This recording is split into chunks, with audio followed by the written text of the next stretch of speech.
Huwag kang iiyak pag nakita mo siya sa kabaong. Huwag kang iiyak.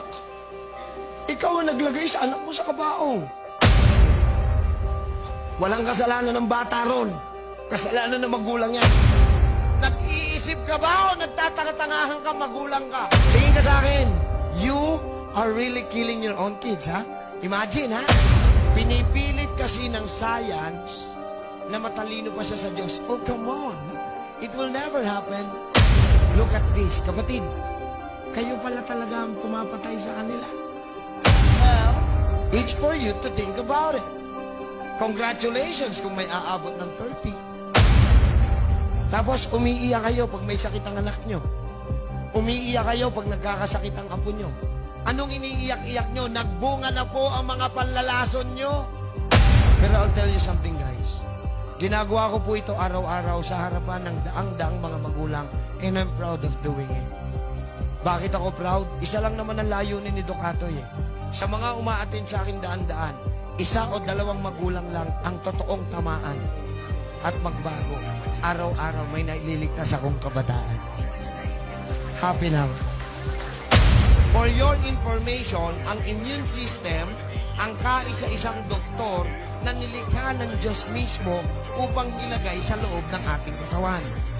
Kung buhay ang doktor nyo inside, wala kayo dapat dito sa akin ngayon. Kung, pakinig ha, Doc Atoy, 15 years. Everyday, kahanap ko pasyente. Wala akong sinusuot na mask, hindi nyo ako nakikita nakamask, hindi nyo rin ako nakikita naka-gloves. Kung mahina ang immune system ko, araw-araw kaharap ko pasyenteng malala, matagal na ako namatay, nauna pa ako sa inyo. Pero hindi ho ako nahahawa. Bakit? I make it a point na palalakasin ko ang immune system inside my body para hindi ako tablan ng iba't ibang sakit. Naintindihan nyo? Galing, no? Imagine, no? 15 taon, wala pa akong absent, biski isang araw. Anong dapat natin gawin? Muli nating palakasin ang organ. Paano lalakas ang organ? Papipiliin ko kayo. Freedom to choose. Di ba? Ano ang kailangan ng organs nyo para lumakas? Kailangan ba niya ng nutrisyon? Or kailangan ng organs nyo ng lason? Ano sagot nyo? Nutrition. Eh, ba't puro lason na gamot ang araw-araw nyong iniinom ngayon? See? O yan, nasa monitor nyo. Huwag babaguhin, direk ha? It doesn't really make sense, ha? Pinipilit kasi ng science na matalino pa siya sa Diyos. Oh, come on. It will never happen. Mauubos tayong sanlibutan. Mamamatay lahat ng scientist. Pero mananatiling buhay ang salita ng Diyos.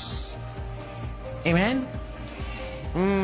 Kaso, ang problema na lang ni Doc Atoy, ikaw. Anong ibig sabihin niyan, Doc? One-on-one lang tayo. Ikaw ang problema ko. Bakit? Ikaw, hangang-hanga ka eh. Kaya ang tinatangkilik mo, likha ng siyensya.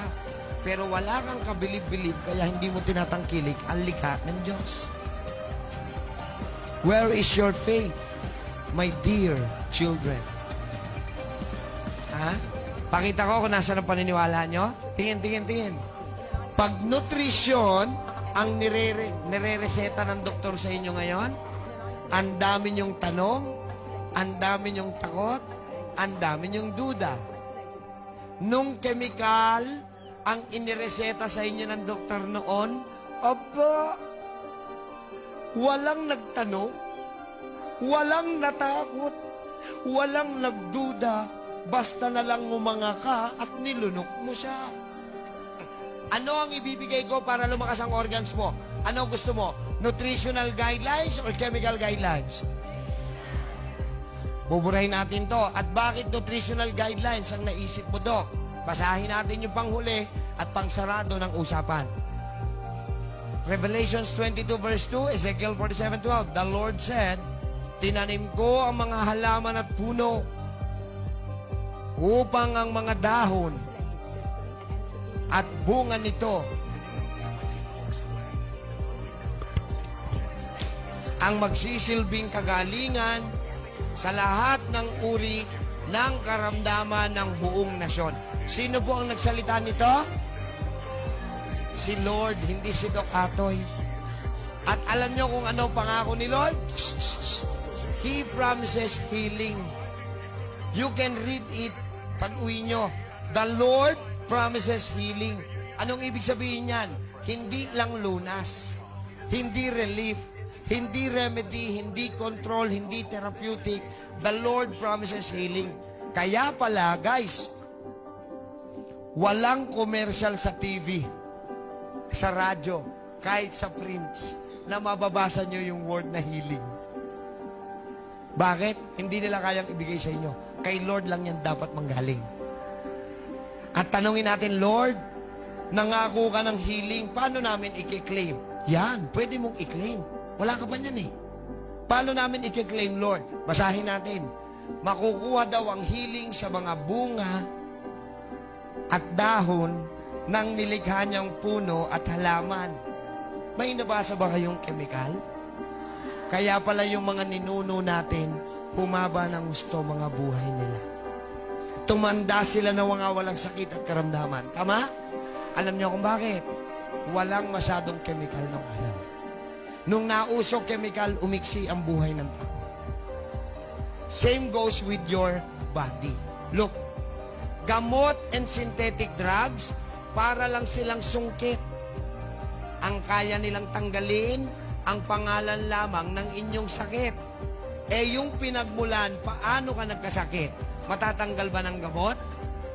Kaya pala ang inyong sakit, hanggang ngayon, paulit, kaya kayo may maintenance.